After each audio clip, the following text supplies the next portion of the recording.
Hello, everybody. Welcome back to the channel. If this is the first video you're watching of mine, my name is Joseph, or Omega Man, or whatever you want to call me. I'm here with a good friend of mine. I'll go ahead and pass it over to him. What's up? This is Deck Driver MTG, aka Matthew, aka Deck Driver, aka Pizza Driver, aka whatever the heck. Yeah. So his main game is Magic the Gathering, and as you may know from many of my videos, my main game is Cardfight Vanguard. It is the game that I've not played the most, but it's a game that I have invested the most amount of time in, and it's the game that I know the best out of all the different TCGs that I play. So I thought it'd be a fun idea to see how well Matthew's knowledge of card design, just general card games as a whole, is able to translate and have him rate on a not quite a scale of 1 to 5, but as either good, bad, staples, or, jank, as I'll go ahead and call it. I've prepared a handful of cards from the standard format of Vanguard to just have him look at and have him evaluate. So right now, though, what we're going to do is I'm gonna give him a general rundown of what makes standard, the general rules of how the decks are constructed, as well as important general keywords that we will be seeing as we go through these next few cards. So what makes standard different from the other formats of Vanguard is that alongside your 50-card main deck, you have a deck of 4 cards known as your ride deck. So your ride deck are basically going to be cards that will be in your main Vanguard circle, and the way you access it is going to be by discarding a card from your hand into your drop zone, and you take 1 card from your ride deck that is of a grade higher than your current Vanguard and place it on your Vanguard circle. Alongside that, in your main deck, you can only have 16 trigger cards, up to 8 of each non-heal triggers, and up to 4 heal triggers. This is similar to other formats of Vanguard, except in other formats of Vanguard, you can have up to as many number of non-heal triggers as you want. But the 4 heal triggers is standard throughout all of Vanguard's formats. Same with the 4 Sentinel cards in your main deck. Now, the keywords that we will be mainly seeing as we go through these cards are going to be these 6 right here. We have Counterblast, which is when you take a face-up card in your damage zone and place it face down as cost.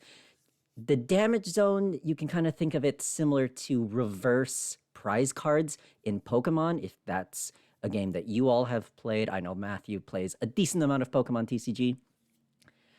Similar to that, countercharging is when you take a face down card in your damage zone and flip it face up. Soul Blasting and Soul Charging. Soul is another form of a resource within Vanguard. Your Vanguard Soul are the cards that are underneath your Vanguard. So Soul Blasting is you take a number of cards from the Soul being underneath your Vanguard and remove them, place them in the drop zone. Soul Charging is when you take cards from the top of your deck and place them underneath your Vanguard. Now, moving on to the right-hand side of the screen right here, we have Energy. Energy is a new resource to Standard, and it's a technically cards, but more of an amorphous resource. You generate energy at the beginning of your turn. You generate 3 energy, and you can only have up to a maximum of 10 energy. That is energy charging. Energy blasting is when you remove an amount of energy for different costs of skills. You got all that, Matthew? You kind of remember, you think you can remember most of this? Yeah, I got this. Gotcha. All right, so we're going to move on to our first card then.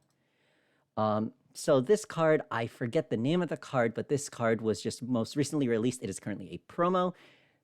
If we look at the top hand corner of the card right here, do you see that little golden symbol with the 1? Mm-hmm. So that golden symbol just denotes what nation it's able to be played in. So this card is able to be played in Keter Sanctuary. So this is an 8,000 power unit with 5,000 shield with the skill Auto on the rearguard circle. So this will automatically happen on the rearguard when it's placed on rearguard circle. Well, not placed, while it's on the rearguard circle, my apologies. When this unit boosts, so when it is tapped to give its power to the unit in front of it while it's attacking, if you have more rear guards than your opponent, or if you played an order this turn, this unit gets power plus 5,000 until the end of that battle. And at the end of that battle, as a cost, you retire this unit, which means you sacrifice it. Look at the top 2 cards of your deck, choose a card from among them, put it into your hand, and put the rest on the bottom of your deck. Since it's only 2, it doesn't need to specify in any order or in a random order. So, Matthew, do you think this card is good, bad, a staple, or jank? I think this card's pretty good. Yeah? What makes you say So that? you're gonna have plenty of things on. I mean I don't know anything about the nation, but I can assume you're gonna have plenty of things on your rear guard. It's only 1, so it means you can get this out pretty fast. It gets an attack boost based off things you have, so you can buff it. So the reason I think it's good is just because it's flexible. You can get an attack boost, and then you can also use it as a card advantage engine. So you can basically whatever retire means, and you can look at the top 2 cards of your deck and choose a card. So there's card advantage, there's decent combat steps, and it wants you to have a I guess wide board with having more rear guards than your opponent. So I'm gonna say it's pretty good. You are absolutely correct. Yeah, I decided to put this card as the first one because I felt like this is a very obvious how good this card is. This card was very recently in Japan actually choice restricted with one of the top decks. So what a choice restriction is basically if you have one of these cards in your deck, you cannot have the other card in your deck. Oh wow, okay. Yeah, no, this is a staple for Keter Sanctuary, which is the nation that this card belongs to. Nice. All right. Now, the next card, this one is going to be for the clan Dragon Empire. So this is Draconic Kaiser Vermilion. So it has an activated effect on Vanguard Circle, which is your quote-unquote player circle. You can, as cost, to activate this effect, counterblast 1, which means you are going to flip one of your damage face down. Choose 2 of your units with only Narukami for their clan, and they get power plus 5,000 until the end of turn. Until the end of the turn, when this unit would attack, choose 2 of your opponent's rearguard circles, and this unit battles all of the units on the chosen rearguard circles and your opponent's vanguard. So basically what that means is when you pay the cost and the power increase happens, when this unit would attack, it basically attacks all 3 of those circles at once. Okay. And it also has an automatic ability on Vanguard Circle. It's hard once per turn. At the end of the battle, this unit attacked. If you played a normal order this turn and your opponent's damage zone has 4 or less cards, as cost, discard a card from your hand, choose one of your opponent's vanguards, and deal it 1 damage. So, And 1 damage is like to the player, right? That's Yeah. where you flip off the top. yes, that's when you flip off the top. Okay. So, Uh, what do you think? Oh, I don't think it's as good as last card. I feel like last card was a lot more flexible, but I do think this is a decent card. You do get to buff your team, and you get technically removal. You know, it's going to be a powerful card, and you get to essentially fight all of your opponent's units. So it could be used as semi removal in that sense. So because of that, I think it's a decent card. And then I think at the end, you know, the fact that you could deal an extra damage is pretty nice. I feel it could probably be good in an aggro strategy where maybe there's ways to buff this card to give it more power so that you can almost definitively basically board wipe your opponent's board and then deal pretty much an extra damage. I think it's a decent card if it's in like an aggro strategy. Yeah, once again, you're 2 for 2. This card is okay. It's the deck this card belongs to is it's not a high tier deck. It's like it's a nice, fun, pretty casual deck. It can pick up a couple wins at your locals if you pilot it well. And yeah, no, this card's fine. It's okay. Nice. Not quite not a staple, but not bad. All right. The next card we will be looking at is a card for the Dark States nation. So this is Purgatory Dragon Deity Favernil. Its base power is 13,000 with a critical of 1. It has the continuous effect. you may only have up to one Purgatory Dragon Deity Favernil in your deck. So that includes the main deck and the ride deck, basically. So you only have one. Okay. It has the automatic effect on Vanguard Circle. At the beginning of your main phase, your opponent chooses one of their rear guards and retires it. And if you did not ride a card this turn, this unit gets power plus 10,000 and critical plus 1. Another automatic ability on Vanguard Circle is when your opponent's rear guard is retired during your turn, as cost, put a card from your hand into your soul and you draw a card. And its third effect is auto on Vanguard Circle once per turn. At the beginning of the battle this unit attacked, if the sum of the grades of Dark States cards in your soul is 13 or more, as cost, you can counterblast 2 to stand this unit. This unit gets drive -1 until the end of turn. So drive is basically when you attack with your Vanguard, you reveal cards off the top of your deck to add them to your hand, and if there's a trigger unit, you apply trigger effects. I believe, did you kind of remember that when we were doing like a couple test games?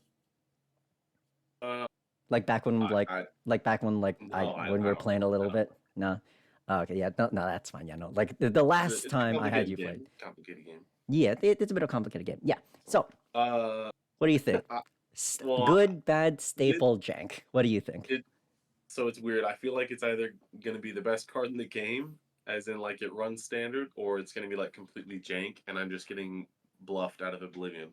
The fact that it says you can only have one of this in your deck makes me definitely think it's gonna be really good. You know, in something like Pokemon, where you have these Radiant cards, if you can only have one of them, because those Radiant cards are really really good.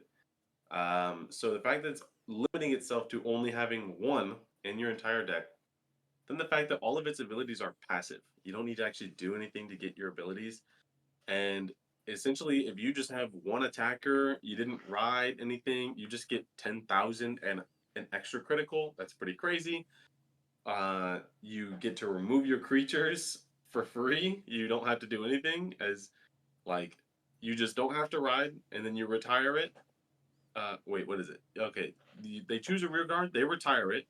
Whenever they retire it, you get to draw a card, and then at the end of the battle, if the sum of grades of dark state cards in your soul is 13 or more, which is probably pretty common if you're going to play a dark state deck, it seems like this card just does everything all at once. Hmm. Hmm. I'm gonna say this is probably one of the best cards in the format, or the best card in the format. So this is your first wrong answer. This card is pretty jank. Is it Like, really? yeah, no, that this Dude, I was card's getting tricked. I was yeah, getting yeah. tricked. See, that's what I do. It's showing me so much. It's showing me so much, and I feel like I'm getting tricked because of it. And I must have, I've been tricked. Yeah. So the reason this card is jank. So you can only have one of this card in your deck. So you're going to be putting it in your ride deck, so you can consistently ride this card on turn 3. Mhm. However, yes, you're cycling cards into your hand from its second effect, and yeah, you do get a decent power boost, and you're getting an extra critical for that extra damage pressure. This card doesn't it's good at attacking, but it doesn't set up. It can't really set up your board itself. Like you really have to build around this card in order to have your other columns be decently okay to hit. So like, yeah, this card is able to make 2 attacks, but like, what are you doing? You're not really getting any extra cards in hand for the opponent's turn, so you can actually defend and guard. Mhm. So like that's really the deck's main weakness. It's pretty hard to like defend yourself. So like, yeah, you're I see. hitting well, but like if you're not able to clinch it that turn, your defenses are gonna be lacking. I see. I see. Hmm. Okay. Yeah. See, that was thoughts that I definitely had. Of I feel like I'm being a little bit tricked here, because there's definitely some cards in either Magic um or Pokemon where it's like, oh, this seems really crazy, but the card's being kind of pulled in way too many directions, and it's kind of hard to just pull it off in actual practice because of the meta that's around it, or because of unforeseen circumstances where there's just not enough to actually help the deck get where it needs to go. So I've been tricked. Yeah. All right, but yeah, you were doing pretty good. But yeah, like this I was card, doing pretty good. yeah, I yeah, thought I thought, you know, it's like a 50-50 chance. I was like, this is either the worst card ever or the best card ever, and I flipped a coin and yeah, I missed. I missed. I hit tails. yeah. Well, because like I mean, this card, like you read it first, it reads crazy. Yeah, it's crazy. It's like Sauron from Lord of the Rings, the Lord of the Rings set. You're like, oh, this is actually crazy, and then you realize you're like, well, it's not that. It's not that good. Yeah. Yeah. Let's go ahead and move on to the next card. So, this is this is a special kind of card. So this is what is known as a dual nation card. So normally, decks in Vanguard are non-mixable attributes, basically. So if you're running Mm. like let's say a Dark States deck, you can only run Dark States and Cray Elementals, which are the neutral cards, basically. This card, Atrocious Mothgirl Maple, can be played in both Stoicheia and Killer Sanctuary. I decided to put it in the slot for Stoicheia, just as a card to put in the Stoicheia slot. So this card has 10,000 base power and a shield value of 5,000. It has two abilities. We'll go over the top side ability first. So this card has the ability Auto from the drop zone, which is basically your graveyard. When your grade 3 or greater Vanguard is placed during the ride phase, if you do not have a unit with Maple in its card name, you may call this card to rearguard circles. And it also just has the little ruling text. If there are two copies of this card in drop, you can only call one of them. It also has a second ability, which is a keyworded ability known as Glitter. So Glitter checks if you have a certain Vanguard, in this case, a Thegria Vanguard. It also gets the ability Auto on Rearguard Circle. At the end of the battle that this unit attacked, as cost, Soul Blast one or more cards. Choose a card from your soul with the same grade as the sum of the grades of the cards Soul Blasted for this cost. Put it into your hand and put this card into your soul. So basically, how this ability works is, so at the basically after we check if damage is dealt, which is basically the end of the attack step, you can choose to Soul Blast as many cards from your soul as you want, and then you choose a card that is still in the soul, like still underneath your Vanguard, with, let's say you Soul Blasted two cards. You choose a card that is still in the soul with the sum of those two cards. So let's say you Soul Blasted out a grade 1 and a grade 2. So basically, you could choose a card from your soul with that is of grade 3, and you add that card from the soul into your hand, and then you put Maple into the soul. So basically, it's like almost like a cycling kind of thing.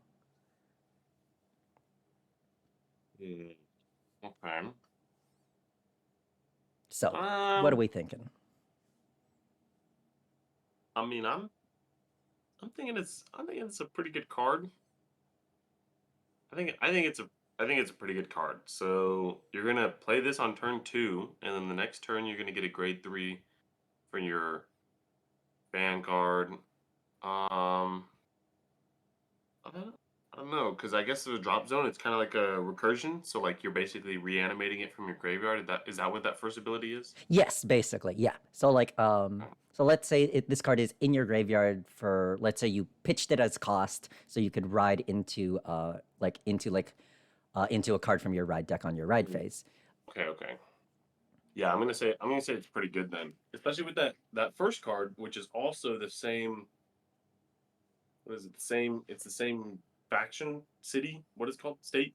So yeah, so there Nation? so there are the 6 great nations. There's Okay, yeah. So that one's the same nation, and that lets you discard a card. So I'm guessing these might go into the same deck, and you discard this card so that you can put it onto the battlefield as your rear guard, and then it's got innate synergy with what I'm assuming is going to be your Vanguard, which is the Thegria. And then you can replace it from Soul Blasting, so you could probably reuse those cards by putting them back into your hand. I'm gonna say this is a pretty good card. yeah, so we thinking staple or are we thinking good? I'm thinking staple. You thinking staple? Slightly off. It is. I mean, this card's good. This card is good. Like it's fine. It's not the first card that a lot of people slot in for like like just like your general use like Stoicheia or Keter Sanctuary decks, like it's like I'd say it's your second or third pick for like let's say like your non-engine basically. Okay. Yeah, because like there are, in my opinion, especially in Stoicheia, there's better non-engine cards you can be running. Yeah, yeah. Yeah. Okay. All Are right. Well, I'm yeah. two for four. Two for Yeah. four so far. In Thegria though, you were spot on. This card is run in the Thegria deck Okay. just because like its second effect specifically names Thegria. So of course this card is a staple itself in the Yeah. Thegria deck, but as a Yeah. general whole between the two nations, it's fine. It's okay. Okay. Okay. Cool. Cool. Next up, we have a card from Brantgate. This is Operate Master Freiheit. It is a 10,000 base power, 5,000 shield grade 2 unit with the auto effect. When this unit is placed on rearguard, if your order zone has a set order, which is kind of like the main mechanic of Brantgate, cost, counterblast 1, and discard a card from your hand. Search your deck for up to one card with the same card name as your Vanguard, or up to one product card. Reveal it, put it into your hand, and shuffle your deck. If you have a Vanguard with Welstra in its card name, choose up to one product card from your hand and put it into the order zone. It also has the second effect, Auto on Rearguard Circle. When this unit attacks a Vanguard, if you have a Vanguard with Welstra in its card name, cost, Soul Blast 2, choose a product from your order zone and operate it. And operating is just, that's another keyword specific to the, as you can see, the Welstra deck. There is something that I will just give you a little bit of context for. We can call it a hint, we can call it not. Specifically, grade 3s have this, in standard, they have, well, at least most of them, have this symbol called Persona Ride. You see it underneath the Twin Drive symbol? So Persona Ride is a ability granted to most grade 3 cards, where if they are ridden on top of a unit that shares its name and the Persona Ride symbol, you get a couple of bonuses. You get your front row gets power plus 10,000 until the end of turn, and you also get to draw a card. Okay. Yeah. So that's just a little bit of context that I feel like would be helpful with this card right here. Okay. So I'm gonna say, I don't know. It's very similar to the last card, where it feels like in a Welstra deck, it's really, really good. But simply because it's a tutor, the fact that you put it on your rear guard and then you can pay a cost in order to tutor for a specific card. Anytime you have a specific tutor in any deck, those cards are almost always staples in any format, no matter what the deck really is. You think about demonic tutor, you think about vampiric tutor, you think about Ultra Ball in Pokemon. Any form of tutoring is always going to be really good. So the fact that you can just look for a Vanguard named Welstra, or you can look for a product card, whatever the heck that is. That's this deck's specific kind of set order. Okay. I'm gonna say this is a staple. I think it's a little bit better than the last card because of the fact that you can tutor, and so maybe it has a bit more flexibility than the last card did. So I'm gonna say this is a staple. And you would be 100% correct with that. So I think you misunderstood a little bit of this card's ability. It's not search your deck for up to one card with the same name as your Vanguard named Welstra. It's search your deck for up to one card with the same name as your Vanguard, full stop. So this can be used, that specific part of the tutor can be used in any Brantgate deck. So this secures you a Persona Ride. Oh, but then for Welstra, it says if you have a Vanguard with Welstra in its name, you choose up to one product card from your hand and put it in the order zone. Oh, okay. Yeah, so in the Welstra deck, Welstra, but other than that, it's still really, really good. Okay. Yeah. When this card was first revealed, everyone was losing their mind because this just, like, are you familiar with, like, the idea of, like, a custom card for a deck? Yeah, kind of. Yeah, so kind of like it's a card that feels like, okay, whoever on the R&D team designed this card wants this specific deck to be good.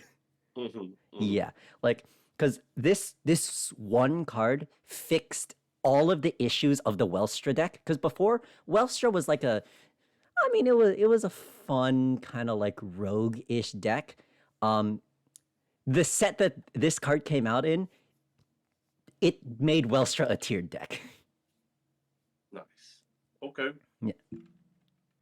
All right. Cool. Yeah. Next card. This is a card from Lyrical Monasterio, the sixth nation.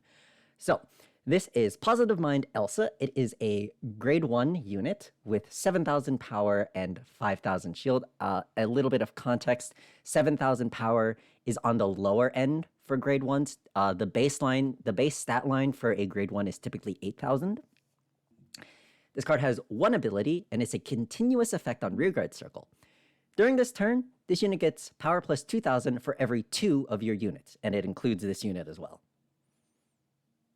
So what do we think? How many units can you have? So you can have 6 total units. So basically, 2 on your left column, 2 on your right column, 2 in your center column, 1 of which being your vanguard. So you have 6 circles in total, like a U shape of the. So like if we label them 1, 2, 3, 4, 5, 6, going like 1 as front left, 2 as center. But you can have 6. You can have 6 basically. Yeah. Okay. You can potentially, if you got a full board, and just go wide. I mean, I don't know what Lyrical Monasterio is trying to do. Seems like it might want to go wide. It seems like this might be something that makes sense in that kingdom, in that nation, I mean. So it could be pretty good. How many units can you play per turn? Just as many as you have. Basically as many as you want, because you can do something called overcalling, which means if there's already a unit in that circle, you can either move it vertically, so either like move it from like the front row to the back row, or you can overcall it, which means you retire that unit on that circle to play a different unit. You basically have as many summons as you want per turn. The limiting factor in Vanguard, though, is that some of those cards on the field could have been defensive cards that you could have kept in your hand to block enemy attacks. Yeah.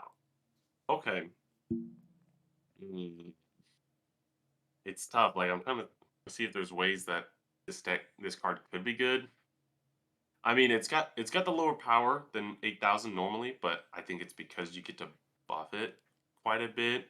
But I think compared to that first card that we saw that had 8,000 and got a 5,000 buff, it could also get up to 1,300 with a lot less effort than this card.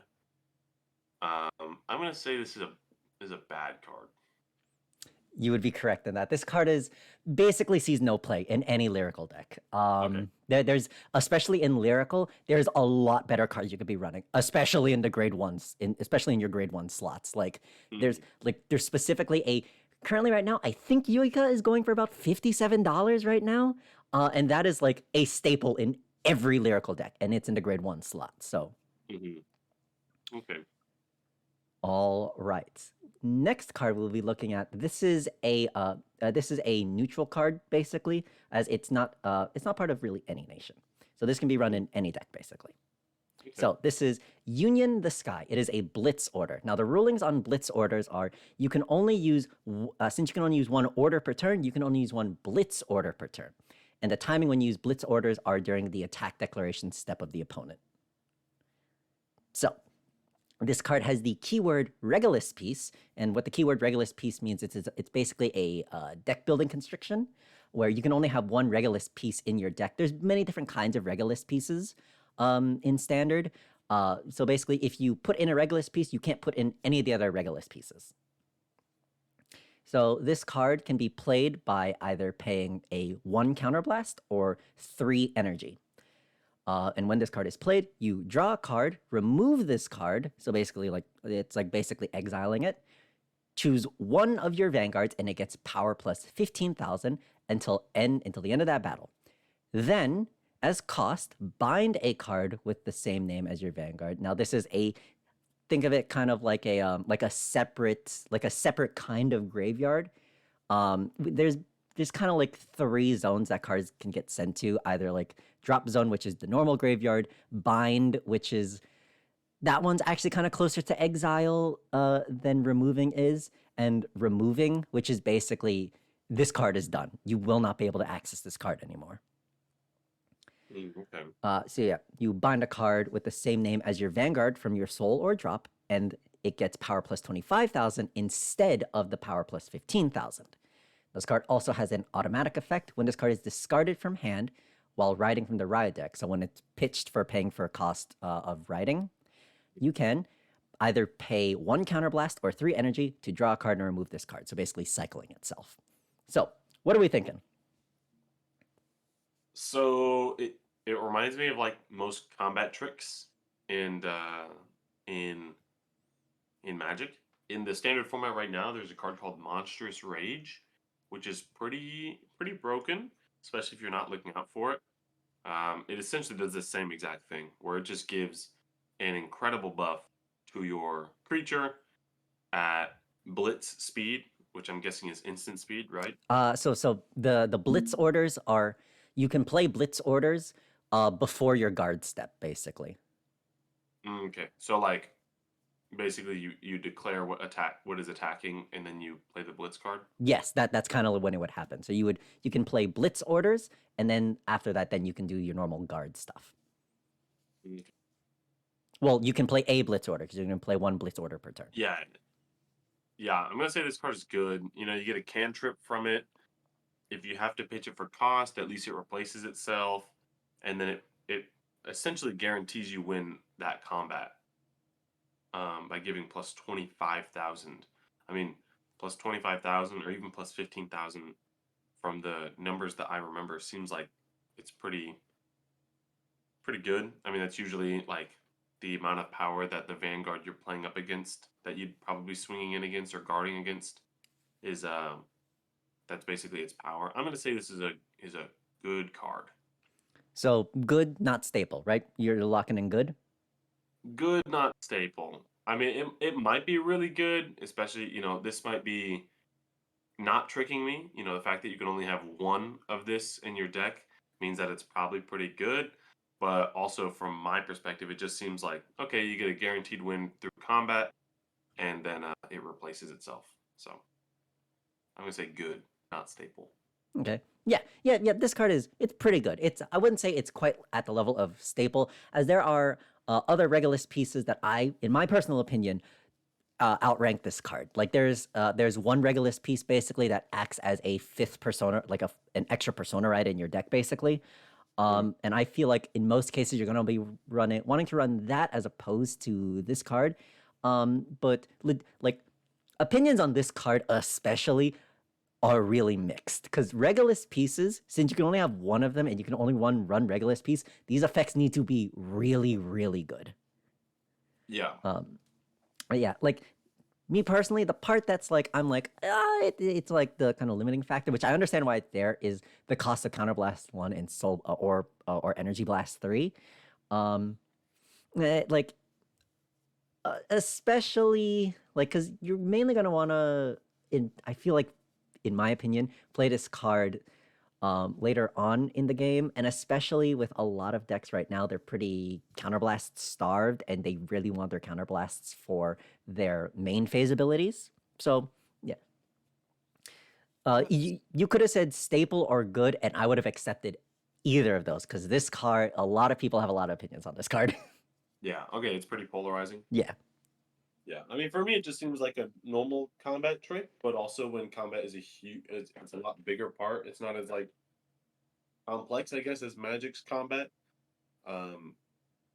Yeah, I could see this being just decent to maybe pretty good. I mean, if you get a guaranteed win on combat, then you'd probably like that. So Yeah. All right, and this next card is going to be the final card I'm going to have you rate for standard. This is Spiritual King of Determination, Olbaria. So this is a grade 0 over trigger. It has 5,000 power, which is pretty standard amongst most trigger units. It has 50,000 shield. Its trigger of the power it grants when it is checked as a trigger is 100 million. Okay. And we'll just go ahead and go over the text on this card. You can only have 1 over trigger in a deck. When it is revealed as a trigger, remove that card. So remove the card when it's checked as a trigger. You draw a card, and then you choose one of your units, and it gets power plus 100 million until end of turn. If revealed during the drive check, activate its additional effect. So that's just reminder text. This is the same for all over triggers, basically. And the additional effect of this card in particular is choose one of your units, and it gets plus 100 million power until the end of that turn.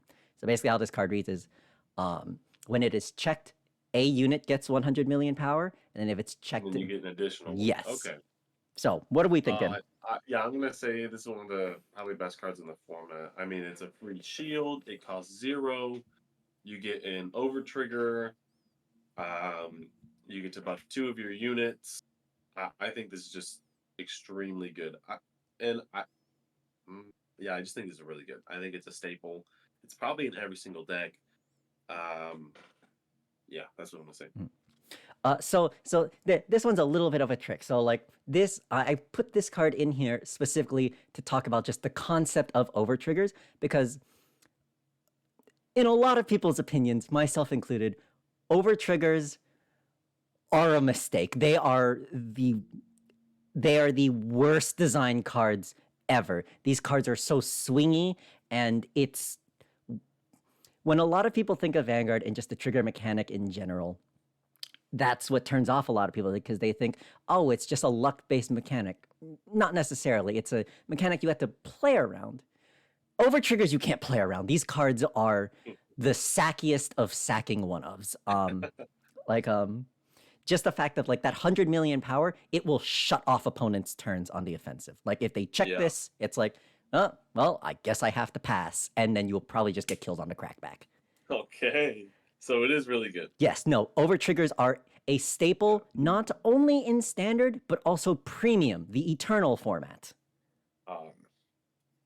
These cards, when they were released, warped the game. I see. So basically, get good. Yeah, basically. It's like, you would not believe how at Worlds, the amount of games were just randomly decided by, check over trigger. Dang. Yeah. And especially there's one nation in particular, it's a pretty good deck. I wouldn't say it's the best deck in the format though. It's Grand Blue in premium. Grand Blue is able to, if it opens the over trigger in its opening hand after the mulligan, it's able to recycle it. It's able to put it back into the deck through like graveyard shenanigans. Okay. And it can also like add it back to hand and basically just be used as like a 50,000, like a consistent 50,000 shield. Nice. Yeah. So yeah, these over triggers are a mistake. If you don't want to ban them in standard, please just get them out of premium. Get them out of premium. Just hard ban them. But yeah, legitimately, you did pretty good. You got most of the cards. I believe you only missed like I'll have the counter up on the screen. But yeah, I think I was off the mark on 2 of them. Yeah, 2 of them. Yeah, 2 of the cards. It was it was Favernil and Maple were the 2. Yeah, I thought Maple was a little bit better than it actually was, and I thought Favernil was really good, and it tricked me. Yeah. It tricked me.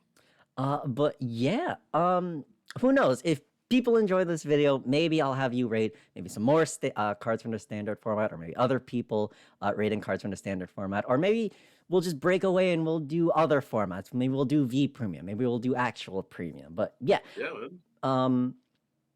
Please let me know how you guys thought of the video in this format. Any suggestions that you have to make any of these rating videos better. Thank you all so very much for watching. I have all the normal stuff in the description, Twitter, Twitch. I'll have Matthew's channel linked both in the description and the pinned comment.